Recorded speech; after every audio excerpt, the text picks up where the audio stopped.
Hello and welcome to part 12 of our study of the Gospel of Matthew. Second week in a row that we're kind of casual in the backyard, but it's just kind of the way the schedule worked out for me, and I hope you don't mind. It's very pleasant as we enjoy the springtime. So part 12, this is the beginning of book 4.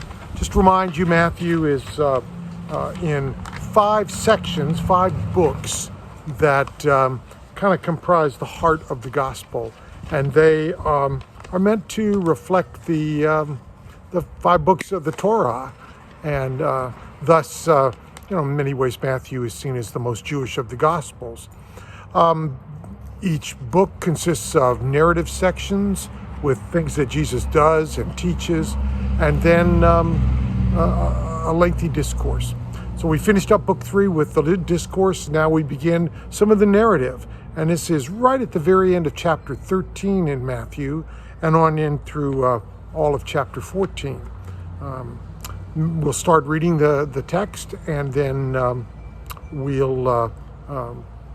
talk a little bit about, what I see going on in the text, okay? Matthew 13, beginning in verse 53 and going to verse 56, which is the end of the chapter. When Jesus had finished these parables, he left that place. He came to his hometown and began to teach the people in their synagogue, so that they were astonished and said, "Where did this man get this wisdom and these deeds of power? Is not this the carpenter's son? Is not his mother called Mary? Are not his brothers James and Joseph and Simon and Judas? Are not all his sisters with us? Where then did this man get all this?" So they're astonished. How did he get so smart?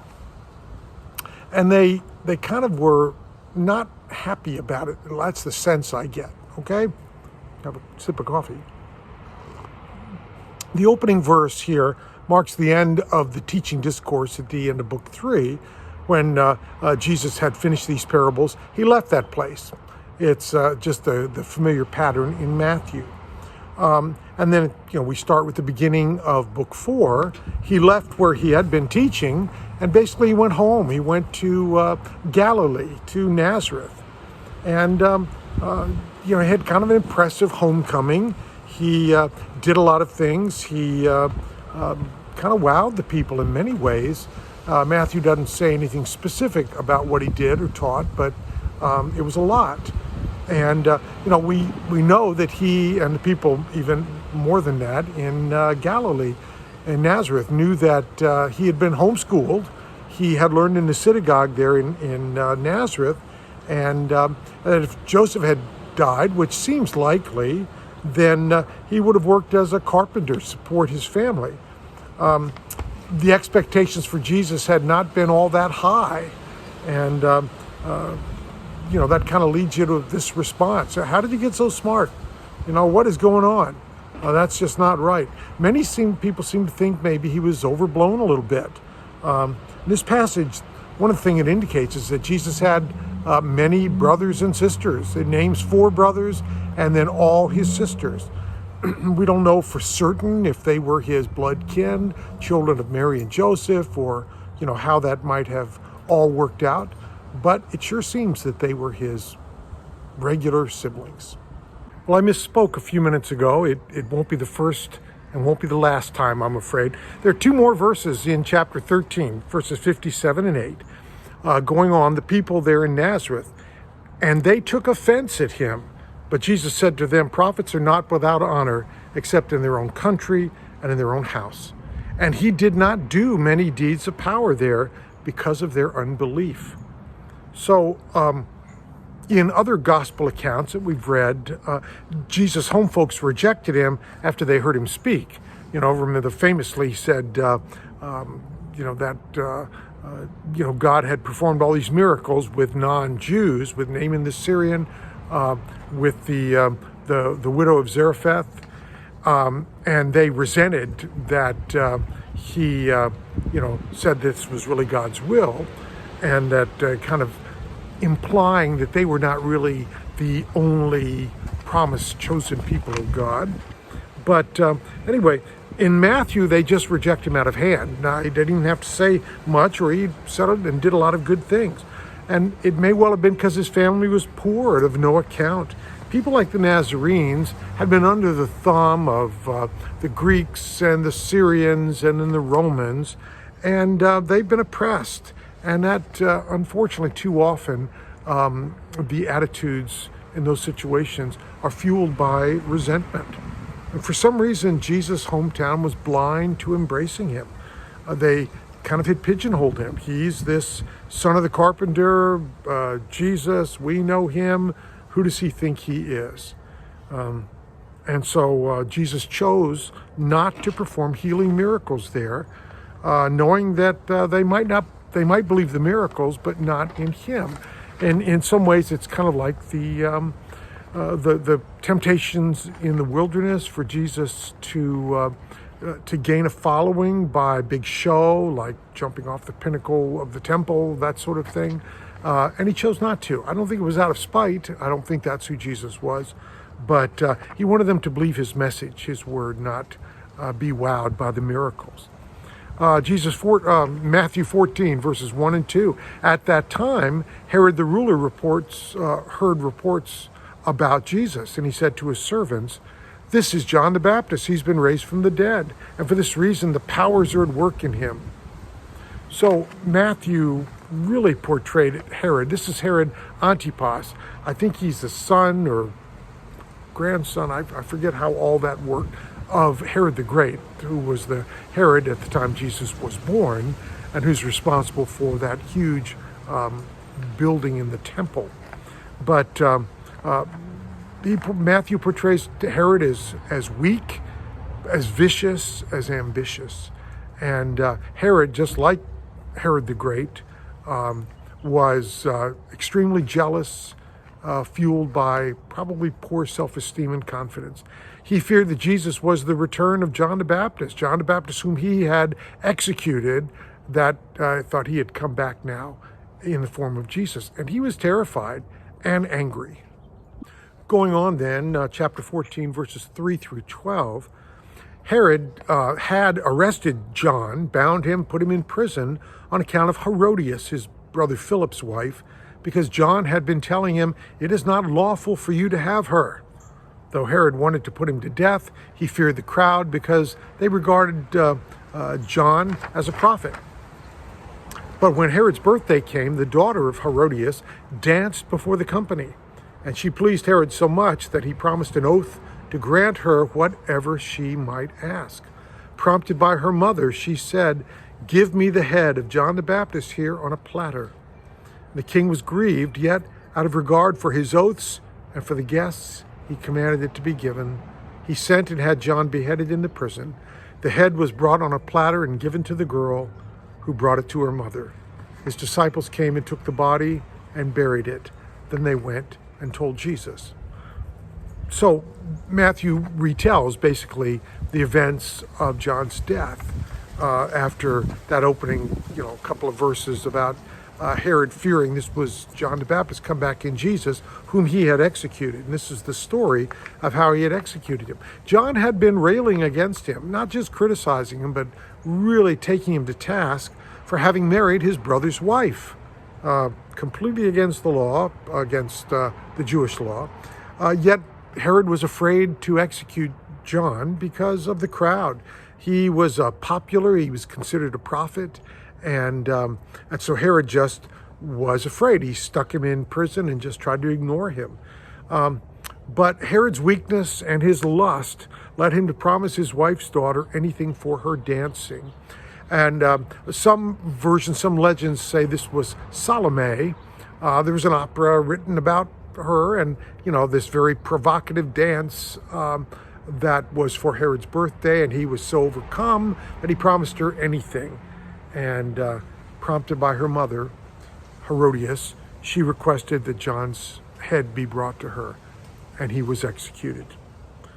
All right, going on, Matthew 14, verses 13 and 14.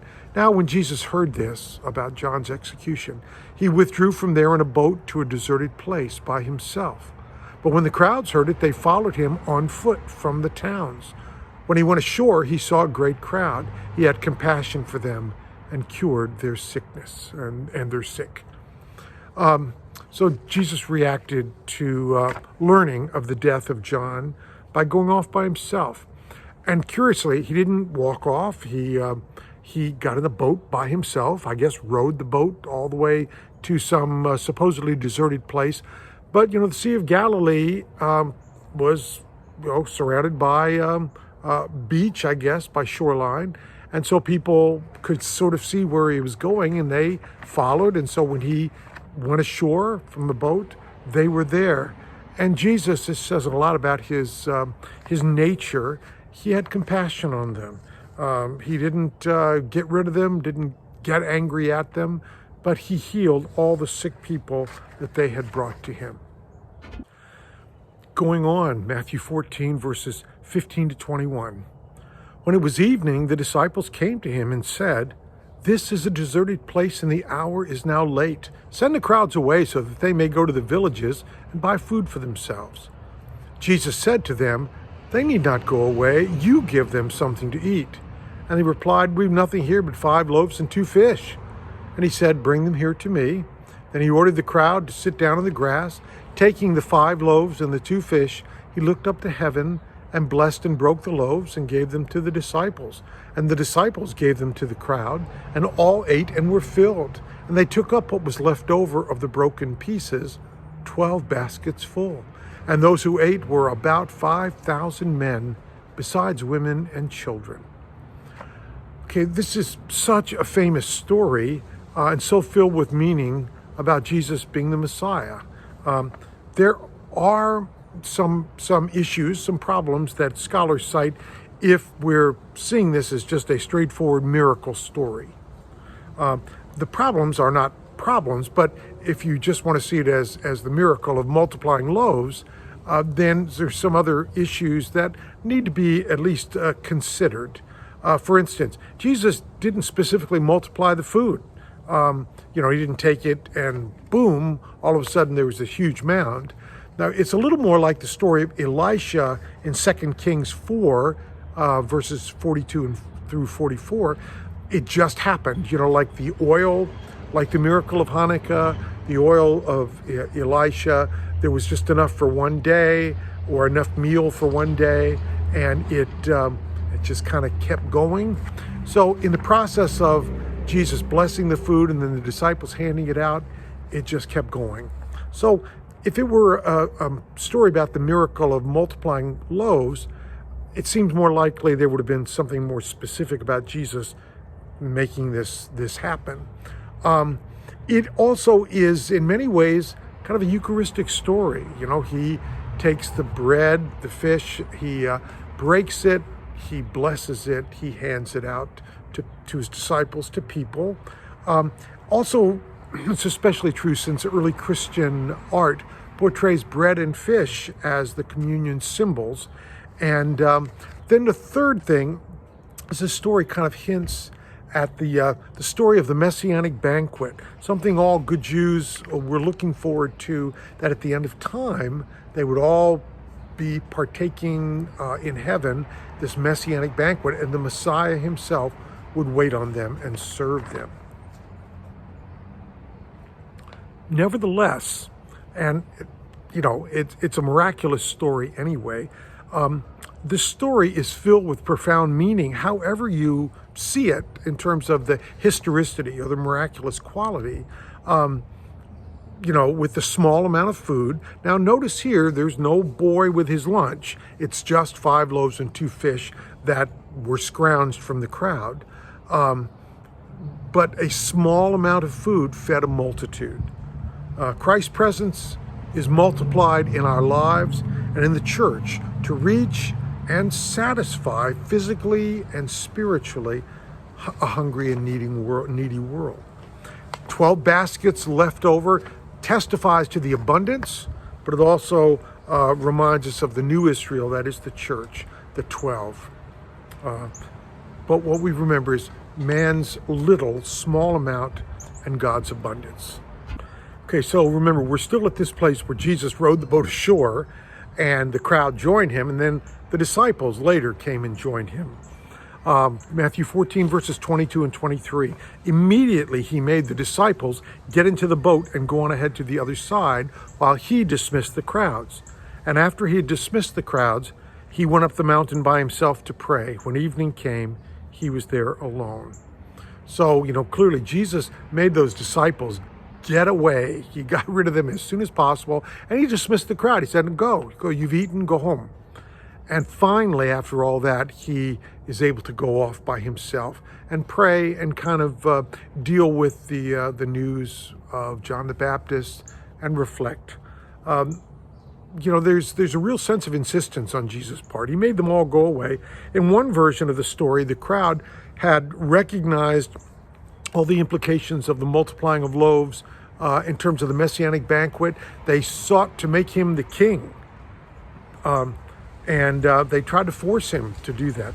He needed time alone, not only to process the death of John the Baptist, but also to regroup.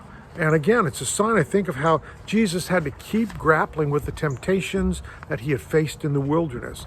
Not bread alone, not getting his message out by showing off, and knowing that shortcuts would not bring the kingdom of heaven. He could not win acceptance, or should not win acceptance, through miracles. That was not the process that would work. So he went into the hills. And time, again, we see the mountain settings can be very spiritual places. Harsh geography seems to be important for spiritual growth. And in Matthew 14, verses 24 through 33, but by this time, the boat, battered by the waves, was far from the land, for the wind was against them. And early in the morning, he came walking toward them on the sea. When the disciples saw him walking on the sea, they were terrified, saying, "It's a ghost."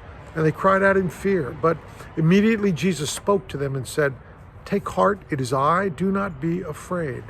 Peter answered him, "Lord, if it's you, command me to come out to you on the water." And he said, "Come." So Peter got out of the boat, started walking on the water, came toward Jesus. But when he noticed the strong wind, he became frightened and began to sink, and he cried out, "Lord, save me." Jesus immediately reached out his hand and caught him, saying to him, "You have little faith, why did you doubt?" And when they got into the boat, the wind ceased, and those in the boat worshipped him, saying, "Truly you are the Son of God." Okay, so again, whether this is a story of a literal miracle of defying nature, or symbolic presence of Jesus in the storms of life, helping us to make headway across, there's so many symbolic images here. We can all relate to the dilemma and the fear of the disciples. Now, this is a little different. This is not a storm in which the boat was getting ready to sink, and Jesus was asleep and he got up and made all the wind cease. This is a story of them working hard to overcome the impetus of the waves against them and the wind. And Jesus walked out across the water. One time I heard a preacher say he thinks he walked because he was too tired to swim. But Jesus walked on the water and came to them. And then some interesting things happened. I always think it's fascinating that Peter is the one that showed a lot of courage and, got out of the boat onto that water and walked on the water. I was very impressed. Jesus did not seem so impressed, especially when Peter began to doubt a little bit, which was a very human thing to do, and began to sink. But he evidently was close enough to Jesus that Jesus reached out his hand and got him and pulled him up. And of course, immediately everything was calm. They got in the boat. We don't know if when Jesus pulled him up, Peter was standing on top of the water, or if they sunk down and had to climb into the boat. Obviously, that's not an important part of the story, because it's the meaning of the story that's so important. We are beset by storms in our lives, by headwinds, and Jesus calls us constantly to step out of what seems to be safe, the boat, and move into the storm. This is not a boat that was sinking. It's a boat that was just not getting where it needed to go very quickly. And so Jesus calls us from the boat to step on to the water in the storm, in the heavy winds, to trust in what does not seem reasonable. And that's the essence of faith. Above all, the power of God is far greater than anything that would cause us fear. And that's the essence of the story. And now, finally, Matthew 14, 34 to 36. When they had crossed over, they came to land at Gennesaret. After the people of the place recognized him, they sent word throughout the region and brought all who were sick to him and begged him that they might touch even the fringe of his coat, and all who touched it were healed. So a couple of stories that seem to be reflected here. Obviously, the woman, remember, who touched the hem of Jesus' garment and was healed of her issue of blood for all those years. Just people bringing their sick to Jesus, and he could touch them or heal them. Gennesaret was a place, evidently, of great physical bounty and plenty. It was an abundant place where lots of crops grew well, yet somehow there were a lot of people in very poor health, probably poor spiritually as well as physically. And Jesus healed them. He healed all of them. And it sounds like complete healing of body and spirit. And this is what Jesus did time and time again. He healed. So much in this narrative of Jesus teaching, being with people, trying to get them to understand, and healing them. And we come again and again to Jesus seeking that healing from God. That's the end of chapter 14. Look forward to next time. God bless you.